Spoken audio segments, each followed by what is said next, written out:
Heto yung part 2 ng pagpunta natin sa Lotte World Adventure sa South Korea. Heto yung continuation ng parade at ang dami mo pa talagang makikita rito. Hindi ko na kinunan lahat kaya pili na lang itong nakikita nyo dito sa video. Pero mahaba pa yan at napakarami mo pang pwedeng makita. Nagpa-reserve na nga pala kami sa restaurant kung saan namin gustong kumain ng lunch. Tulad nga ng nabanggit ko, napakaraming tao dito kaya kahit sa restaurants, napakaraming tao kaya kailangan mo magpa-reserve. Ita-type mo lang yung phone number mo sa machine nila and then magsasend sila ng text message. At kapag may na-receive ka ng text message ay available na raw ang table para sa'yo. And may time limit din sila. Kailangan within 3 minutes ay makarating ka na dun sa resto. Dahil kung hindi ay i-automatic cancel nila yung table mo. So natapos na yung parade, naglakad-lakad muna kami saglit dahil wala pa kaming na-receive na message. Heto isa pang ride pero hindi ko alam kung anong meron sa loob, ang haba ng pila dyan. Then naka-receive na ako ng message kaya pumasok na kami sa resto at dito kami kumain sa Lala Coast. US style kasi ang food dito, spaghetti, steak, at marami kang pwedeng pagpilian.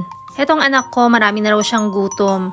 And then, dumating na yung food namin at talagang quality food dito sa Lala Coast kaya magugustuhan mo talaga yung mga foods nila dito. Sa maghapon, isa pa lang ang nasakyan namin kasi talagang ang daming taong hirap pumila bes. Kaya nagutom kami ng sobra sa kakaikot-ikot dito sa Lotte World Adventure kasi ang laki talaga niya. Ito yung balloon at ito daw yung next na gustong sakyan ng anak ko kaya nagpa-reserve kami rito. Binigyan kami ng ticket at ang oras ay between 6 PM hanggang 6:30. Mahigpit sila sa oras kaya dapat within that time frame ay makasakay ka sa balloon. Parang exciting din itong sakyan pero medyo nakakalula siguro kasi ang taas. Kaya habang nag-aantay ulit kami makasakay sa balloon, kumain muna kami nito. Ang sarap din yan, sobra, dessert. At ang dami mo talaga mabibiling snacks sa loob. Ang cute nito, tingnan nyo. Ito yung tinatawag nilang monorail. Gusto rin sana namin sumakay dito kaya lang hindi namin mahanap kung saan yung pila. Actually, ang daming rides na hindi ko na nakunan dito kaya pag pumasyal kayo dito sa Lotte World, kayo na lang ang maghanap. So heto, nakasakay na kami ng anak ko sa balloon at may iba kaming kasamang tao dito kasi dapat 6 person per balloon. Medyo nakakakaba lang siya sa umpisa pero okay naman kasi hindi naman siya maalog pag nakasakay ka na. Sobrang dami pa talagang rides na hindi ko na ipakita dito sa inyo kasi hindi na rin namin napuntahan. Pag pumasyal ka dito, libutin mo na lang lahat. O siya, dito na lang muna. Annyeong!